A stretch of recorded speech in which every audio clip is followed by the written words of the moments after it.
17 বছর দেশে ছিলাম না। এখন যখন আসলাম দেখলাম চারিদিকে শুধু সমস্যা সমস্যা সমস্যা। সেই জন্যই আপনাদের কাছে জিজ্ঞেস করলাম, ভাই 17 বছর কি কোনো কাজ হয় নাই? তাই তো দেখলাম এখন কিছুই হয় নাই, যেখানে যাই শুধু এইটা করতে হবে ওইটা করতে হবে। তো চলেন করব আমরা, কিন্তু কাজ তো করতে হবে, নিজের দেশকে তো নিজেদেরই করতে হবে। যে আমরা আমাদের স্কুলগুলো থেকে যারা খেলাধুলায় ভালো তাদেরকে আমরা আলাদা ট্রেনিং এর ব্যবস্থা করব। যেই খেলাধুলায় ভালো, যাতে করে তারা বড় হয়ে প্রফেশনাল খেলোয়াড় হতে পারে, দেশে বিদেশে সব জায়গায় তারা খেলতে যেতে পারে এবং সেখান থেকে তারা আয় রুজি করতে পারবে। কাজেই খেলাধুলার বিষয়টাও আমাদের পরিকল্পনার মধ্যে রয়েছে। প্রিয় ভাই বোনেরা, এই যে আপনাদেরকে আমি জিজ্ঞেস করলাম যে আমাদের প্রার্থীরা যখন বিভিন্ন দাবি দাওয়া দিচ্ছিল, তার মধ্যে আরেকটি দাবি দেওয়া ছিল যে এখানকার মানুষের চিকিৎসার খুব সমস্যা হয়। এই সমস্যা আমি দেখলাম শুধু নওগাঁ জেলায় না, আমি তো ভাই প্রায় 17 বছর দেশে ছিলাম না। এখন যখন আসলাম দেখলাম চারিদিকে শুধু সমস্যা সমস্যা সমস্যা। সেই জন্যই আপনাদের কাছে জিজ্ঞেস করলাম, ভাই 17 বছর কি কোনো কাজ হয় নাই? তাই তো দেখলাম এখন কিছুই হয় নাই, যেখানে যাই শুধু এইটা করতে হবে ওইটা করতে হবে। তো চলেন করব আমরা, কিন্তু কাজ তো করতে হবে। ফুরুত করে প্লেনে করে পালিয়ে যাওয়ার কোনো জায়গা নেই, আছে নাই আমাদের। তা আমাদেরকে এই দেশেই থাকতে হবে, এটাই আমাদের শুরু, এখানেই আমাদের শেষ। কাজে এই দেশেই আমাদেরকে থাকতে হবে।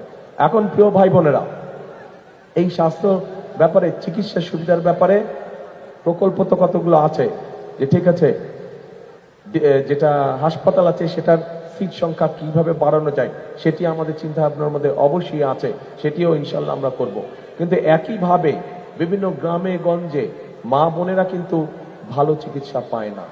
এই মা বোনরা যাতে চিকিৎসা পায়, কারণ অনেক সময় দেখা যায় ঘরে ছোট বাচ্চাটা, মেয়ে বাচ্চাটা অথবা ছেলে বাচ্চাটা অথবা মা অথবা বোন অসুস্থ হয়ে গেছে, কিন্তু হয় ছেলে, বড় ছেলে বা স্বামী বা ভাই হাসপাতালে নিয়ে যাওয়ার সময় পাচ্ছে না, নারীটা কিন্তু ঘরের যে মহিলাটা সে কিন্তু কষ্ট পাচ্ছে অসুখে, হয় না এরকম?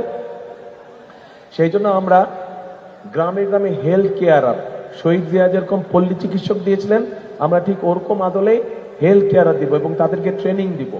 ট্রেনিং এই জন্য দিব যাতে করে তারা গিয়ে ছোটখাটো অসুখ, মা বোনদের ছোটখাটো অসুখ যাতে তারা ঘরে বসে ঠিক করে দিতে পারে, শিশু বাচ্চাদের ছোটখাটো অসুখ যাতে তারা ঘরে বসে ঠিক করে দিতে পারে। এখানে এই যে শিশু হাসপাতালের কথা বলা হয়েছে, শিশু হাসপাতাল তার প্রত্যেক উপজেলায় করা যাবে না, সেটা আমরা জেলা পর্যায়ে বা বিভাগ পর্যায়ে আমরা সেটা একটা তখন ব্যবস্থা করব। 17 বছর দেশে ছিলাম না। এখন যখন আসলাম দেখলাম চারিদিকে শুধু সমস্যা সমস্যা সমস্যা। সেই জন্যই আপনাদের কাছে জিজ্ঞেস করলাম, ভাই 17 বছর কি কোনো কাজ হয় নাই? তাই তো দেখলাম এখন কিছুই হয় নাই, যেখানে যাই শুধু এইটা করতে হবে ওইটা করতে হবে। তো চলেন করব আমরা, কিন্তু কাজ তো করতে হবে, নিজের দেশকে তো নিজেদেরই করতে হবে। যে আমরা আমাদের স্কুলগুলো থেকে যারা খেলাধুলায় ভালো তাদেরকে আমরা আলাদা ট্রেনিং এর ব্যবস্থা করব।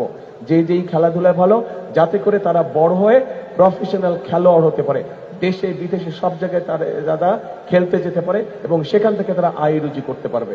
কাজেই খেলাধুলার বিষয়টাও আমাদের পরিকল্পনার মধ্যে রয়েছে।